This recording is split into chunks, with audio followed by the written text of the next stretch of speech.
So our worry, obviously, is instead of a simple, straightforward move line from reopening to recuperating, we have to worry about reopening, recuperating, premature reopening, recuperating from that. I mean, we just look at what's happening around the region. This is from the ASEAN standpoint. Yes, we talk about Singapore Airline trimming position.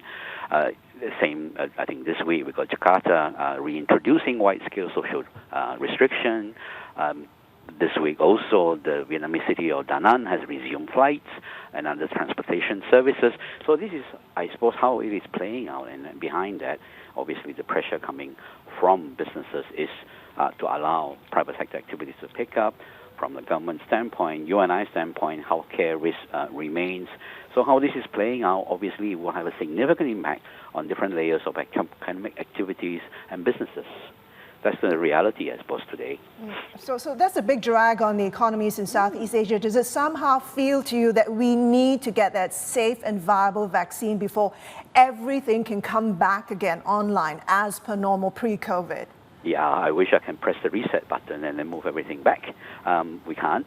So yes, a lot of expectation on treatment hope, vaccine hope. Obviously, we know from medical experts that it takes time, as we've seen from recent news flow.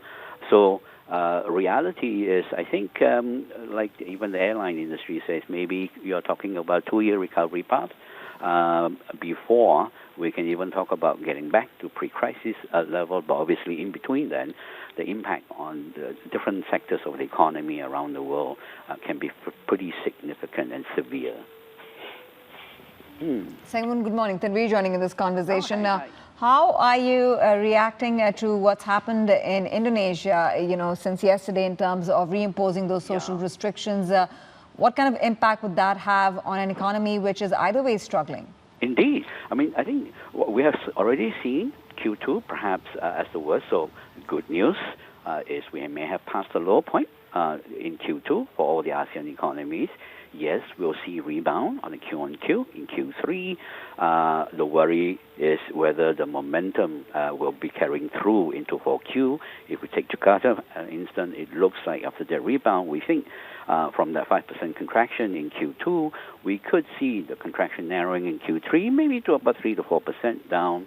But whether that improvement continue into 4Q, given what's happening in Jakarta, remains to be seen. I think that's the picture that we may see across the region, whether it is Jakarta or Thailand or even the Philippines, given what's happening around the world. So a lot of hope and I think expectation on vaccine treatment and further easing of restriction to help us through. But obviously all these things are still somewhat cloudy. And premature reopening, I think, still remains a key risk